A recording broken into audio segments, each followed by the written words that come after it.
Dolge čakalne dobe so še vedno pereč problem slovenskega javnega zdravstva.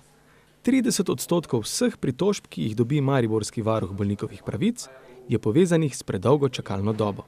Težave so se začele meseca marca, zdaj pa čakam na operacijo kolka. Rekli so mi, da bi naj bil na vrsti decembra ali januarja. Ministrstvo za zdravstvo se sicer zadnje leto trudi te čakalne dobe zmanjšati, vendar zaenkrat neuspešno. Ministrstvo za zdravje se trudi, to ne morem reči, ampak moje mnenje je, da se loteva stvari na nepravih koncih. Rešuje zadeve tam, kjer so deloma že bile rešene in se ne posveča, kar je moje mnenje, predvsem primarnemu zdravstvu, ki je vstopno mesto bolnika v zdravstveni sistem. Čakalne dobe v primarnem zdravstvu niso bile nikoli omenjene, pretežno čakalne dobe na sekundarni ravni, ki se jih sedaj Ministrstvo za zdravje skuša lotevati, ampak mislim, da bodo kmalu postale velik problem.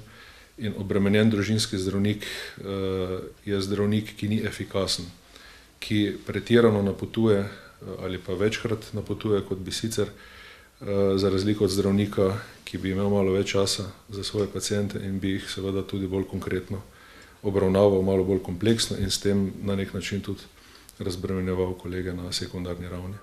Novela zakona o pacientovih pravicah prinaša nekaj novosti, vendar korenitih sprememb pri čakalnih dobah pacientov ne bo naredila. Pravzaprav zdravnike še bolj obremenjuje. Tisto, kar je nam znano na primarni ravni je, in sicer od maja letošnjega leta, da lahko zdravniki, specialisti družinske medicine prenehamo vpisovati paciente, ko napolnimo tako imenovanih 2100 glavarinskih količnikov. Ti količniki se seštevajo na podlagi bolnikove starosti, pretežno, in seveda 2100 količnikov je nekje 1500 ljudi.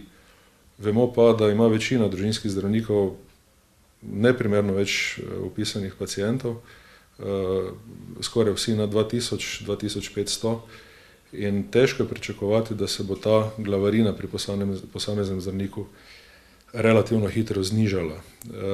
Dodatno obremenjuje situacijo dejstvo, da pa, če želimo dobiti nove programe družinske medicine, na podlagi katerih bomo zaposlovali nove zdravnike, moramo pa paradoksno po navodilih splošnega dogovora vpisovati več pacientov.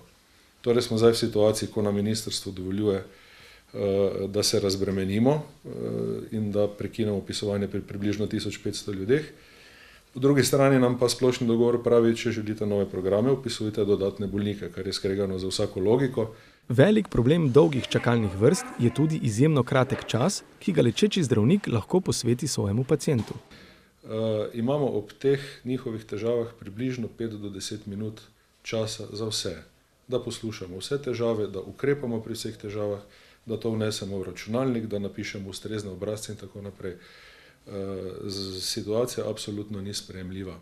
Ministrstvo za zdravje je s projektom e-naročanja želelo skrajšati postopke naročanja, a ta je popolnoma neuporaben za starejše paciente, ki so računalniško nepismeni. Čakalnih dob pa zaenkrat tudi ni skrajšal. Verjetno bom krivičen, zato ker projekt e-naročanja ne poteka ravno dolgo. Verjetno bi po 2, 3, 4, 5 letih lahko bolj relevantno sodili, ampak v tem času, odkar e-naročanje velja, se čakalne dobe kaj bistveno niso spremenile. Mogoče na papirju, verjetno ima ministrstvo kakšne druge podatke, ampak glede na izkušnje iz prakse, ljudje čakajo približno enako ali pa pri nekaterih izvajalcih sekundarnih storitev še dlje. Sedanji postopek naročanja diskriminira paciente, ki nujno potrebujejo specialistični pregled. Ampak sedanji postopek naročanja tega ne omogoča. Če hočeš, da je človek čim prej na vrsti, ga moraš poslati pod nujno. Vemo pa, da vse nujne napotitve v relativno znatni meri obremenijo sekundarno raven, zato ker porušijo ves sistem delovnega časa tisti dan. Če ga pošljemo pod hitro, bo prišel na vrsto v 3 mesecih, v pol leta, v 1 letu ali pa celo dlje. Če ga pošljemo pod redno, si ne upam niti misliti, da bo prišel na vrsto. In vse te čakalne dobe so pri vsaj 20 do 25% znatno predolge. Po besedah Ministrstva za zdravje je skrajševanje čakalnih dob njihova prioriteta, saj je vlada za letos zagotovila 41 milijonov evrov dodatnega denarja. v naslednjem letu pa 58 milijonov evrov, in sicer za plačilo dodatnih zdravstvenih storitev. Pomoč pri naročanju na preglede pa po besedah mariborskega varuha bolnikovih pravic pričakujejo zlasti starejši, ki so pri preverjanju čakalnih dob zaradi telefonske neodzivnosti nekaterih ambulant neuspešni.